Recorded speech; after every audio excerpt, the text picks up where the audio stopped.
Pound কেকের উপরে দারুণ একটা কালার আনতে কাগজ থেরাপির এই পাউন্ড কেকটা বানিয়ে দেখতে পারেন। উপরটাতে একটা দারুণ কালার আসে আর কেকেও একটা দারুণ রেজাল্ট পেয়ে যাবেন।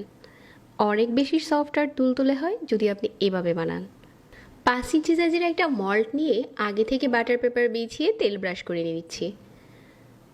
আপনি যদি পাউন্ড কেকটা আর একটু বড় বানাতে চান ওই ক্ষেত্রে মল্ট আর একটু বড় নিতে পারেন আর সব উপাদান বাড়িয়ে নিতে পারেন।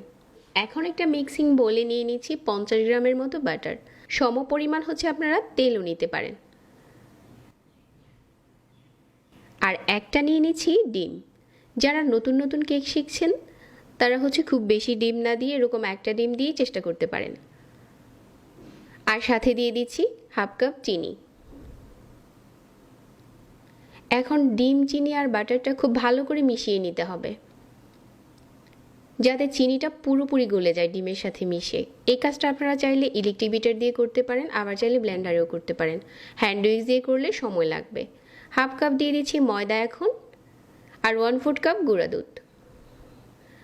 1 চা চামচ দিয়ে দিচ্ছি বেকিং পাউডার আর 1 চা চামচ ভ্যানিলা এসেন্স। এখন এই মিশ্রণটা আবারও খুব ভালো করে মিশিয়ে নিচ্ছি।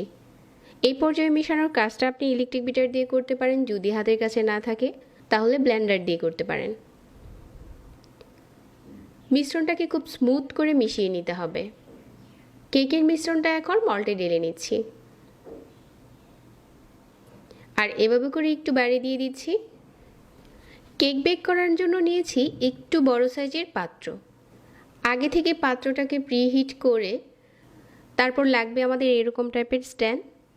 এরকম 2 পিস কাগজ নিয়ে স্ট্যান্ডটাকে বসিয়ে দিয়ে তারপর কেকের মলটা বসিয়ে দিলাম আর ঢাকনা দিয়ে ঢেকে দিলাম। চুলার আঁচ থাকবে মাঝারি। আপনি 35 থেকে 40 মিনিট সময় লাগবে এই কেকটা বেক হতে। কাগজটা অনেকটাই পুড়ে যাবে।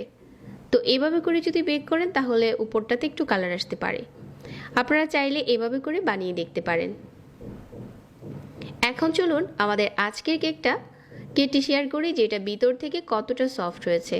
আপনার কেকের মিশ্রণ যদি ঠিক থাকে এরকম একটা ঠিকঠাক কেক আপনি নিজেই বানাতে পারবেন। সব কিছুর মাপ ঠিক রাখতে হবে, আর বাটার দিয়ে কেক বানালে এমনিতেও কেকে একটা ভালো রেজাল্ট পাওয়া যায়। আজকের পাউন্ড কেকটা দারুণ হয়েছে আর অনেক বেশি সফট হয়েছে। যারা নতুন নতুন কেক শিখছেন তারা চাইলে একটা ডিম দিয়ে এভাবে করে চেষ্টা করতে পারেন। খুব সফট আর তুলতুলে একটা কেক আপনি নিজেই বানাতে পারবেন, এত বেশি সফট হয়। সকাল বা বিকেলের চায়ের আড্ডায় এরকম একটা সফট পাউন্ড কেক পরিবেশন করতে পারেন। যারা এতক্ষণ সাথে ছিলেন নতুন রেসিপি পেতে পেজ ফলো করতে ভুলবেন না। আবারও চলে আসব, সেই পর্যন্ত সবাই ভালো থাকবেন। আজকে এখানে বিদায় নিচ্ছি। আল্লাহ হাফেজ।